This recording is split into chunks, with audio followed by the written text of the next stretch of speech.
many individuals, including State's Attorney Eric Reinhardt. He's the State's Attorney for Lake County.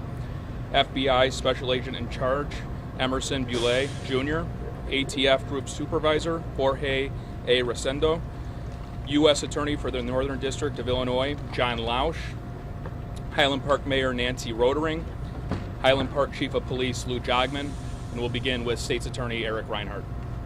State's Attorney. Good evening.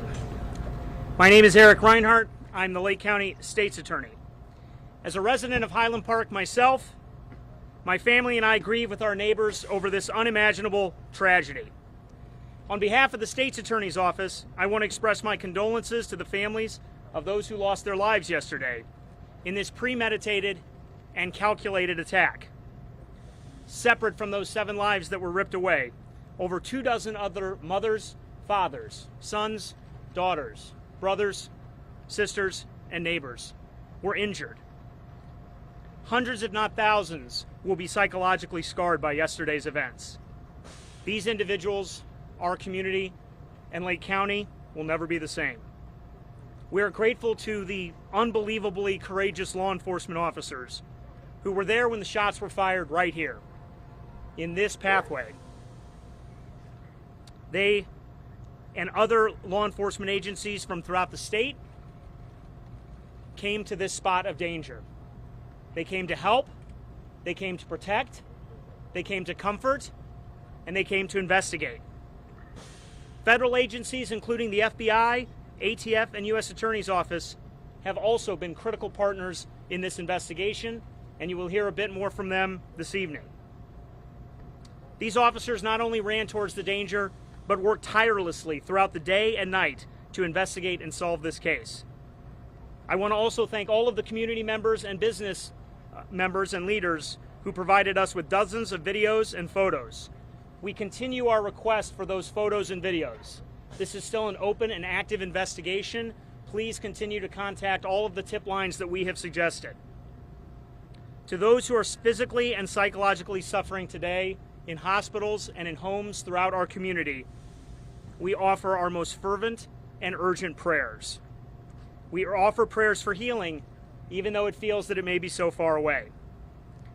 I know that Mayor Rodering and Highland Park Police Chief Lou Jogman, Lake County, and our federal partners have already started the critical work of supporting the individuals who need us so much while they are in the throes of trauma.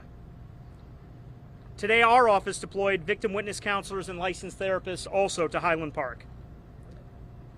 Dozens of private individuals have volunteered to help. This has been one of the most uplifting things I've ever seen in Lake County's history. The community has come together, even in the throes of trauma.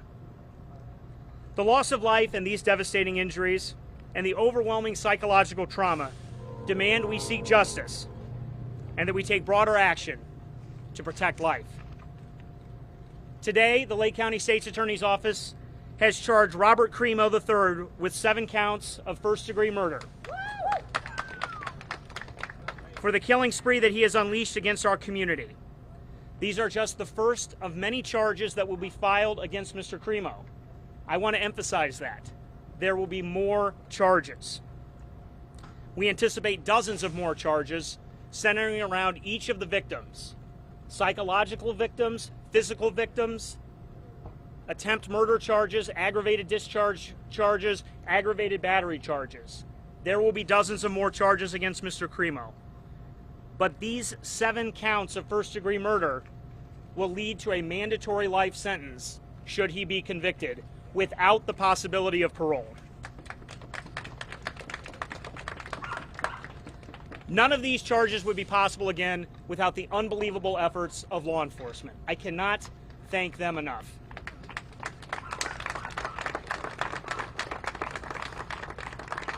I have to thank the men and women of the Lake County State's Attorney's Office who have been working with law enforcement since the moment that we identified a suspect.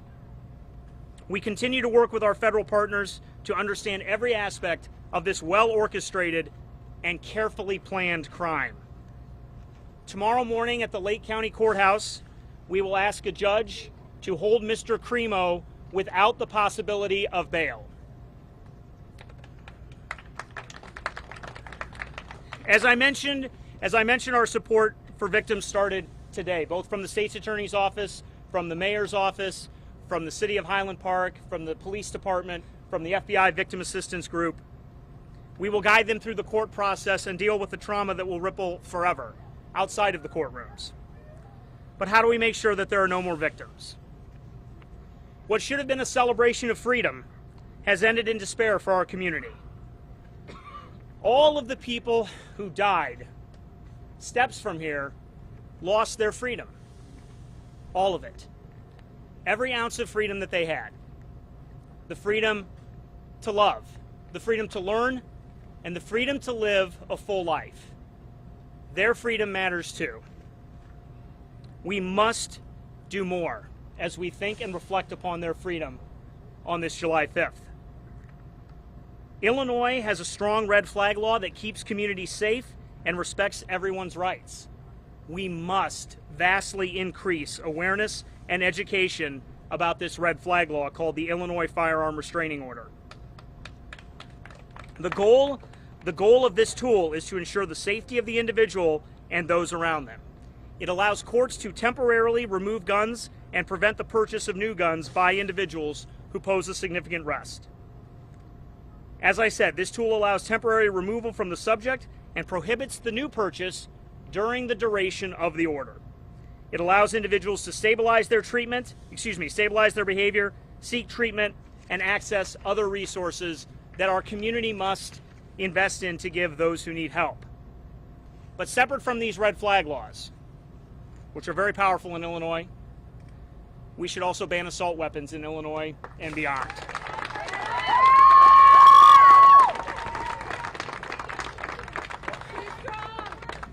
The assault weapon ban was implemented in 1994 with bipartisan support and with the support of law enforcement.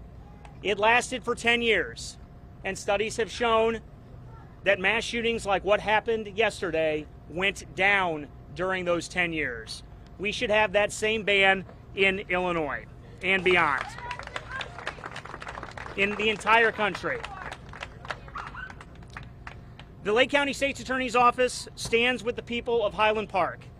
As I said earlier, this is where I am raising my family also.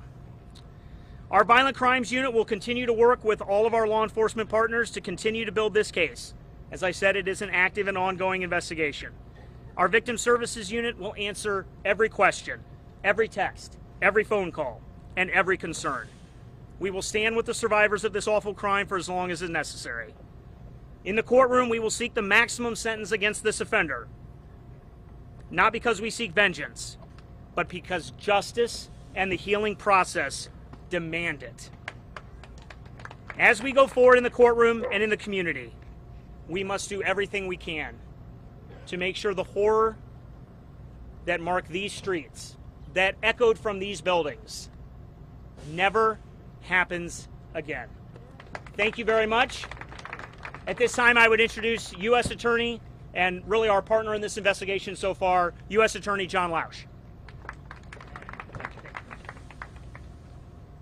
Thank you. My name is John Lausch. I'm the United States Attorney here in the Northern District of Illinois. I want to echo some of the same words we just heard from State's Attorney Reinhardt and commend all of the law enforcement partners and agencies who are represented here today and all of our first responders for everything they did to bravely put their lives on the line to help others in need. Our office, the U.S. Attorney's Office, and our other Department of Justice components, most notably the FBI and the ATF, have been working very closely with our state and local law enforcement partners to investigate this horrific attack.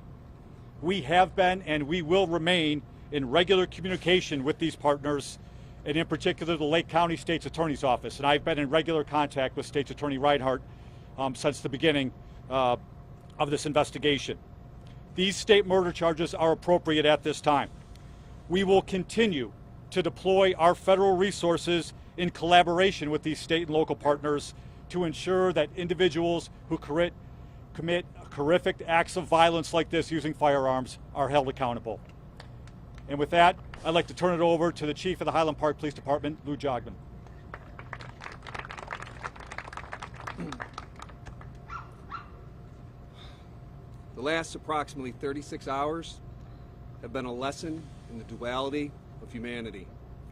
While the actions that brought us all together expose the cruelty and callousness that one person could show to people he did not know in taking their lives, the unwavering commitment of our Highland Park team, the drive and determination of those who assisted us in making this arrest, and the outpouring of love and support from the community and from people across the nation and the globe have shown us the best in humanity. The American spirit weaved throughout this response to this horrific and absolutely senseless act of violence. We would not be standing here this afternoon announcing the arrest of this suspect without the assistance of countless law enforcement agencies from multiple counties, from the Illinois State Police, FBI, ATF, NIPUS, Lake County Coroner's Office, the hospital staff, our medical community, and Deputy Chief Chris Cavelli of the Lake County Major Crimes Task Force. Thank you. To the Highland Park community, your strength has buoyed our team through the darkest moments. To our City of Highland Park team, the Fire Department, Public Works, our City Manager's Office, our Finance, and our Community Development Departments, your contributions have been invaluable, and we thank you. To Mayor Rotering and the City Council, thank you for your sustained engagement and unwavering support. And to the men and women with whom I serve alongside in the Highland Park Police Department, it is an honor and a privilege to serve with you. Your commitment and determination to see justice served for this community inspires me. I am proud of Illinois law enforcement. At this time, I would like to introduce Lake County Sheriff Deputy Chief Chris Cavelli, who's been a spokesperson for the Major Crimes Assistance Team. Thank you, Chief. I'm just going to read a brief statement on behalf of the Victim Service Response Team of the FBI. Beginning tomorrow, the FBI's Victim Service Response Team will be working in conjunction with local, state, and federal aid groups to staff a Family Assistance Center. At the Family Assistance Center, victims will be offered trauma counseling, government aid assistance, and if necessary, financial assistance. Victims are not just those physically injured in yesterday's events, but also those experiencing emotional distress. The center will open tomorrow, July 6th at noon. Victims of yesterday's incident are invited to access available services at the Highland Park High School, and that's located at 433 Vine Avenue in Highland Park. The Family Assistance Center will be available from noon tomorrow until 9 p.m., Thursday and Friday from 9 a.m. until 9 p.m., and thereafter as needed. Additional information regarding the return of personal effects left at the scene will also be released tomorrow. With that, we are going to open it up for some questions. I would just ask for a little bit of patience. We have a lot of stakeholders that are joining us today, so we can filter who is best to answer each of the questions asked. Phil? Chris, could we ask a question of the State's Attorney, please? Yes. Mr. State's Attorney, you went out of your way to note the red flag laws. We now know that this individual had contacts with law enforcement in 2019, where in one of the contacts he said he wanted to kill everyone in his family, and a number of knives were taken away from him at that time. Should that have been a qualifying event under the red flag law, which would have prevented him buying firearms in 2020 and 2021? We have to look at every case on a case-by-case basis. I don't know the internal process of the Illinois State Police in terms of after that report was taken. We know there was not an application for a FOID pending at that time. The current red flag laws, you have a process where things are reported to the Illinois State Police with respect to FOIDs, and then you have the red flag laws, which is what I was referring to, which were passed in 2019 or effective in 2019, in terms of getting a court order where family members and other individuals who know the person at issue have to go to a court. So my reference to the red flag laws refers to that regime. With respect to the Illinois State Police, that has to do with the FOID application process. So if I'm hearing you right, what you're saying is possibly his qualifying events were before the fact, before he actually had applied for a FOID, obtained a FOID, and purchased a I would definitely refer all of those questions to the Illinois State Police in terms of that internal process back in 2019. Sir, you talked about family members. The timeline, does this mean that he had a legal guardian who sponsored his FOID card? Did he get his FOID card before he was 21? Did he have a legal guardian who sponsored him? And if so, are you looking at charges at all? I am absolutely not going to get into that level of detail on the investigation in our process. Okay, I have a question, and probably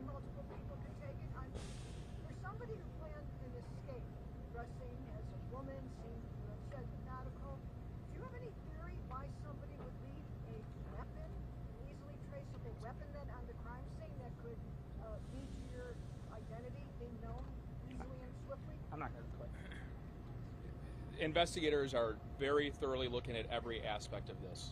There are a number of theories on the table as to why he left his weapon there. I don't want to get into and speculate anything at this point. You know, there is still a lot of investigative work to go, but that is something investigators are looking into. I mean, essentially, did he leave it because he thought he couldn't make his escape easily if he wasn't holding a large rifle? That's very possible. It's very clear to investigators he attempted to blend in with the rest of the victims who were fleeing the scene.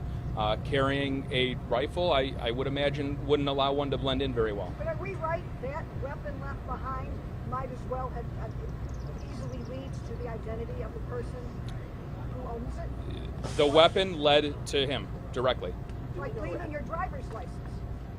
Sorry, can I get back at this point why he went to the Madison area before coming back? Investigators are still looking into that. They're still working many different angles. We do know he went on a drive following the events, but as to why, that's not something I can get into right now.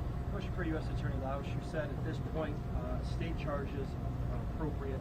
When do you deem the federal charges rule? I think the best answer for that is to echo the same points that were made. This is an ongoing investigation, and it really wouldn't be appropriate for me to comment any further at this time. But that the charges right now, these are very appropriate charges right now. Fair to say federal charges are coming.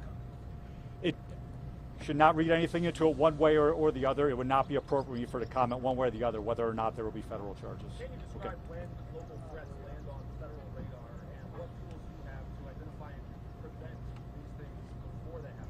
Okay, so there's a lot packed into that question. Here's what I will say: is the partners that are here, okay, and in particular FBI and ATF are the ones that are standing with me.